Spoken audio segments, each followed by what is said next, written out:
आज के इस डीप डाइव विश्लेषण में हम बात करने वाले हैं मॉडर्न डोमिनेंस यानी आधुनिक वर्चस्व के पूरे ढांचे के बारे में। देखिए, सफलता कोई तुक्का या संयोग नहीं होती, बल्कि ये एक सटीक और सोची समझी वास्तुकला है। सही मानसिकता, एक धारदार रणनीति और अचूक क्रियान्वयन के जरिए किसी भी क्षेत्र में अपना दबदबा कैसे बनाया जाए, आज हम यही डिकोड करने जा रहे हैं। ये सिर्फ गेम जीतने के बारे में नहीं है, ये गेम के नियमों को पूरी तरह से अपने पक्ष में बदल देने का एक मास्टर ब्लूप्रिंट है। क्या कभी ये सवाल मन में आया है कि आखिर क्यों कुछ लोग एक विशाल साम्राज्य खड़ा कर लेते हैं, जबकि बाकी लोग सिर्फ एक चमत्कार या किसी लॉटरी टिकट के इंतजार में पूरी जिंदगी निकाल देते हैं? जरा सोचिए, एक तरफ कोई अपना कीमती समय बस रात रात भर वेब सीरीज देखने में बर्बाद कर रहा है, और ठीक उसी वक्त कोई प्रतिद्वंद्वी नई रणनीतियां और केस स्टडीज खंगाल रहा है। यही वो बुनियादी फर्क है जो विजेताओं को बाकी भीड़ से बिल्कुल अलग कर देता है। तो चलिए सबसे पहले पिलर की ओर बढ़ते हैं, द 10 years सीड यानी 10 साल का बीज। ये बेसिकली हमारे माइंडसेट की वो आंतरिक नींव है जिसके बिना बाहर की दुनिया में कोई भी लंबी और स्थायी सफलता हासिल करना लगभग नामुमकिन है।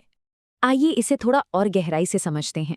यहाँ पुअर थिंकिंग और रिच थिंकिंग का जो अंतर है ना, वो एकदम साफ और बहुत गहरा है।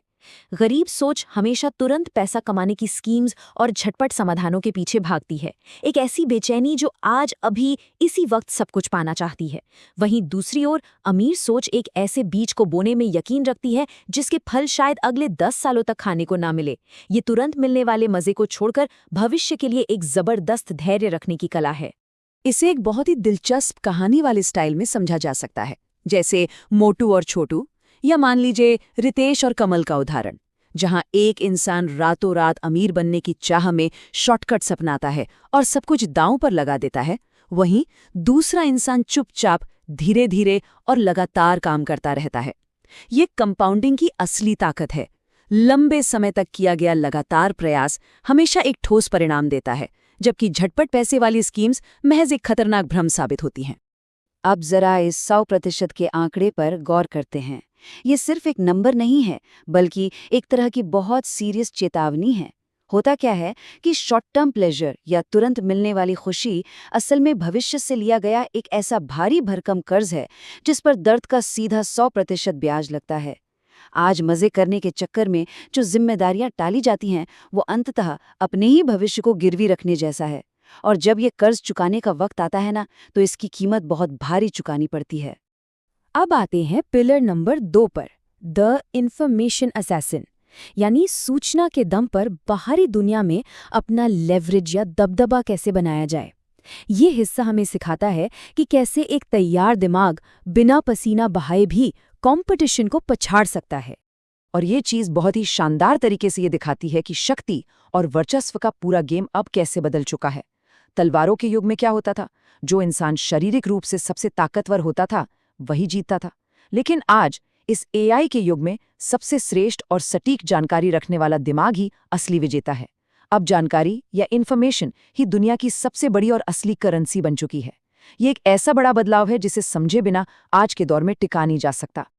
तो आखिर ये इन्फॉर्मेशन असैसिन बना कैसे जाए? ये कोई रातों रात होने वाला जादू तो है नहीं। इसके लिए बाजार के रुझानों को उनके होने से पहले ही भांपना पड़ता है। जानकारी को सिर्फ कुछ डेटा पॉइंट्स की तरह नहीं, बल्कि असली पैसे की तरह ट्रीट करना होता है। जब बाकी लोग बस अपना मनोरंजन करने में बिजी होते हैं, तब एक इन्फॉर्मेशन असैसिन केस स्टडीज का गहराई से अध्ययन करता है। सीधी सी बात है, अगर इन जानकारियों को इग्नोर किया गया तो समझ लीजिए कि युद्ध शुरू होने से पहले ही हारा जा चुका है। यहीं पर एक बहुत ही पावरफुल और थोड़ा हैरान करने वाला सच सामने आता है। महंगे मेंटो अज्ञानता की कीमत से हमेशा सस्ते होते हैं।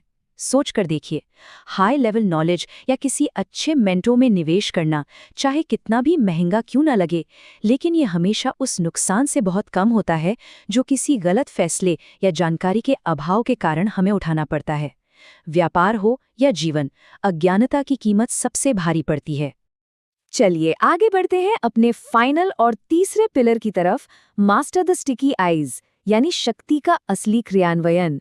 माइंडसेट बन गया, जानकारी मिल गई, अब वक्त है डार्क साइकोलॉजी का इस्तेमाल करके चीजों को जमीन पर उतारने का। ये स्टिकी आइज आखिर है क्या? ये एक बहुत ही इंटेंस साइकोलॉजिकल नेगोशिएशन तकनीक है।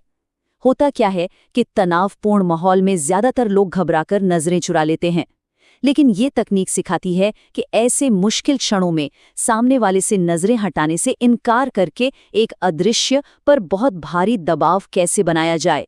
ये सामने वाले व्यक्ति की उस मानसिक घबराहट का फायदा उठाता है जो वो लगातार आंख मिलाने पर महसूस करता है।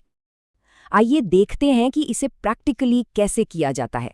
इसके स्टेप्स एकदम क्लियर हैं। पहला कदम है बातचीत के दौरान एक स्थिर नज़र यानी एक स्टेडी गेज बनाए रखना। दूसरा, अपना पूरा ध्यान केंद्रित करते हुए बहुत ही धीमी गति से सिर को घुमाना, जो ये दिखाता है कि पूरा कंट्रोल आपके हाथ में है। और तीसरा, अपनी नज़र तब तक टिकाए रखना जब तक कि सामने वाला अनकंफर्टेबल होकर नजरें न हटा ले। ये बॉडी लैंग्वेज बिना एक भी शब्द बोले सामने वाले को आपका कॉन्फिडेंस दिखा देती है। अब ऐसा नहीं है कि ये रणनीति सिर्फ किताबों में पढ़ने के लिए है। इसके रियल वर्ल्ड में बहुत बड़े और हाई स्टेक्स वाले एप्लीकेशंस हैं। उदाहरण के लिए, मान लीजिए जब इंक्रीमेंट या सैलरी बढ़ाने की बात करनी हो, तब ये तकनीक सीधा असर डालती है। इसी तरह कार खरीदते वक्त मोलभाव करने में या फिर करोड़ों की कॉर्पोरेट डील्स को क्लोज करते समय स्टिकी आइज का इस्तेमाल सामने वाले को साफ साफ बता देता है कि यहाँ झुकने या पीछे हटने का कोई इरादा नहीं है। इन सबको मिलाने पर क्या बनता है? हमारा final section, the ultimate advantage, यानी वर्चस्व का संश्लेषण। आइए देखते हैं कि कैसे इन तीनों पिलर्स का कॉम्बिनेशन आधुनिक प्रोफेशनल दुनिया में किसी को भी पूरी तरह से अजिया बना सकता है। देखिए, सच्चा वर्चस्व कभी किसी एक चीज से नहीं मिलता। ये इन 3 चीजों का एक परफेक्ट कॉम्बो है। पहला, द 10 year सीड वाला माइंडसेट, जो हमें लंबा सोचना और धैर्य रखना सिखाता है। दूसरा, इन्फॉर्मेशन असैसिन की रणनीति, जहां सही जानकारी ही आपका सबसे बड़ा हथियार बनती है। और तीसरा, स्टिकी आइज का एग्जीक्यूशन, जो हर हालात में आपकी एक अटूट और पावरफुल प्रेजेंस बनाता है। जब ये तीनों एक साथ काम करते हैं ना, तो फेल होने का कोई चांस ही नहीं बचता। तो इस पूरे मॉडर्न डोमिनेंस के ढांचे को डिकोड करने के बाद अब सोचने वाली बात यह है कि अगली किसी बड़ी या हाई स्टेक्स बातचीत में कौन सी मनोवैज्ञानिक रणनीति अपनाई जाएगी। क्या पुरानी कमजोरियों को हावी होने दिया जाएगा,